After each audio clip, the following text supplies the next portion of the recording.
Hello bachcho, let's see the question. The question says that if equation x raised to 4 minus 3m plus 2x square plus m square equal to 0, where m is positive and it has 4 real solution which are in AP, then we have to find the value of m. Okay. So सबसे पहले हम बात करेंगे question का हमारा की concept क्या है. So क्वेश्चन का की कंसेप्ट ये होगा, पहले चीज कि हमारे रूट्स AP में है, तो हम मान लेंगे कि हमारे रूट्स कैसे दिखेंगे. सो हम यहाँ पर कंसिडर कर सकते हैं लेट रूट्स बी. हम रूट्स को इस तरीके से मान सकते हैं a minus 3d, a minus D, a plus D और a प्लस 3d. ठीक है. सो पहला तो हमारा की कंसेप्ट यही था कि अगर कोई चीज एपी में है, चार चीजें एपी में है, तो इन चारों को हम कुछ इस तरीके से कंसिडर कर सकते हैं. दूसरी बात हमारे पास क्या है जो बहुत इंपॉर्टेंट है, वो ये है कि अगर हमारे पास कोई फोर्थ डिग्री इक्वेशन है, पॉलिनोमियल है हमारे पास, जो कि कुछ इस तरीके से दिखेगी ax raised to 4 bx cube plus cx square plus dx plus e equal to 0. तो हमें यहाँ से पता होता है कि जो सम ऑफ रूट्स होता है, ठीक है, मान लेते हैं कि अल्फा आई इसका रूट्स है. So alpha I's are roots. तो हमारे पास इसके चार रूट्स होंगे, अल्फा 1, अल्फा 2, अल्फा 3, अल्फा 4. तो इसको मैं समेशन फॉर्म में लिख सकता हूँ कि जो समेशन ऑफ अल्फा आई होता है, ठीक है, आई फ्रॉम 1 to 4, इसका मतलब क्या होता है, सम ऑफ रूट्स. ठीक है, सम ऑफ रूट्स क्या होता है, फॉर्मूला उसका माइनस बी बाई ए. ठीक है. उसी तरीके से अगर हम प्रोडक्ट ऑफ रूट्स लेते हैं taken two at a time, ठीक है, तो वो आता है सी बाई ए. इसको ध्यान रखेंगे. फिर उसके बाद से अगर हम प्रोडक्ट लेते हैं सारे ही रूट्स का, जैसे कि अल्फा 1, अल्फा 2, अल्फा 3 और अल्फा 4, इसका अगर प्रोडक्ट लेते हैं तो वो क्या आता है, वो आएगा ई बाई ए. ठीक है. तो इन चीजों को हम ध्यान में रखते हुए क्वेश्चन को आगे की तरफ ले जाएंगे. ठीक है. तो अब देखिए, हमने रूट्स को माना हुआ है. क्या है हमारे रूट्स, हमारे रूट्स यहाँ पर हैं a minus D, A minus 3d, A minus D, A plus D और a प्लस 3d. तो इनका अगर हम सम देखें, तो इनका अगर हम सम कंसिडर करेंगे तो हमारे पास आता है 4a. लेकिन यहाँ पर देखिए फॉर्मूला क्या कहता है कि हमारा जो सम ऑफ रूट्स है वो minus B by A. B क्या है, कोएफिशिएंट ऑफ एक्स क्यूब.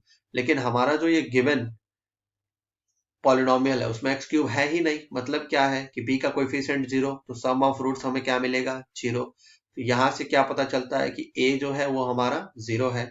तो हमारे रूट्स क्या हो जाएंगे, so hence our roots will be something like what, a हम जो 0 पुट कर दें अगर, तो हमारे रूट्स किस तरीके से दिखेंगे, minus 3d, minus D, D और 3d. ठीक है.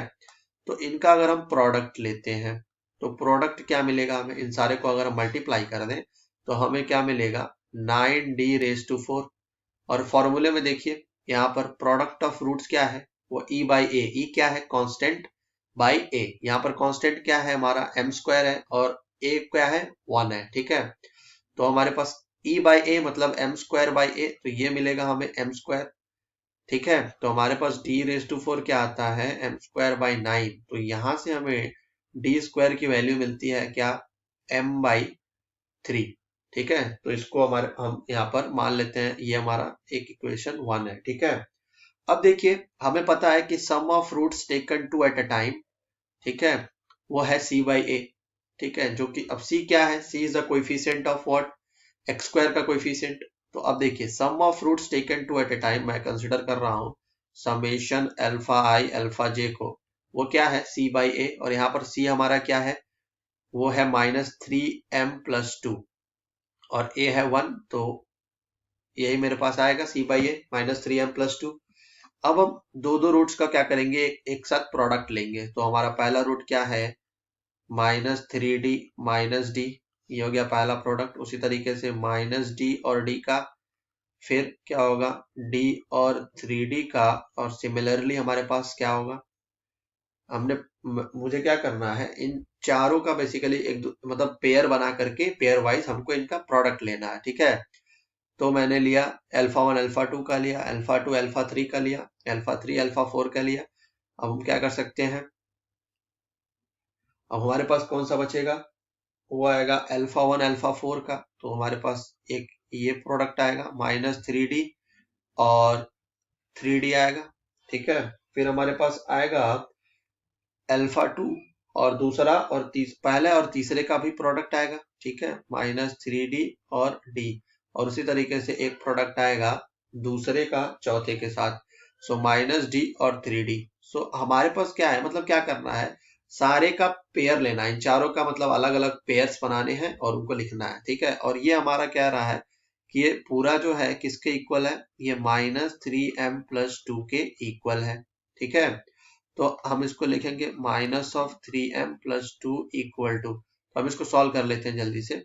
तो ये हमारे पास क्या आ जाएगा, ये आ जाएगा 3d² - d² प्लस 3d², और यहाँ से आएगा -9d² फिर -3d² - 3d², ठीक है। तो हम इसको अगर ऐड कर देते हैं सारे को, तो हमें क्या मिलता है, हमारे पास आता है -10d², ठीक है। तो हमारे पास आ गया -3m+2 इक्वल टू -10d², ठीक है। तो अब हम यहाँ से क्या पता चलता है हमें, ठीक है। तो अब देखिए यहाँ से हमें मिला -10d² इक्वल टू -3m+2, और हमें फ्रॉम इक्वेशन 1 से पता है, फ्रॉम इक्वेशन 1 से क्या पता है कि जो हमारा d² था वो था m/3, ठीक है। तो जस्ट यहाँ पर पुट कर देंगे उसके वैल्यू को, सो हमारे पास आ जाएगा -10 × m/3 equal to -3m+2, minus और माइनस कैंसिल हो जाएगा, तो हमारे पास बचेगा 10m इक्वल टू 9m+6, तो हमारे पास m की वैल्यू क्या आती है, 6। सो हमारा फाइनल आंसर क्या हो जाएगा, m equal to 6। Hope you understood. Thank you.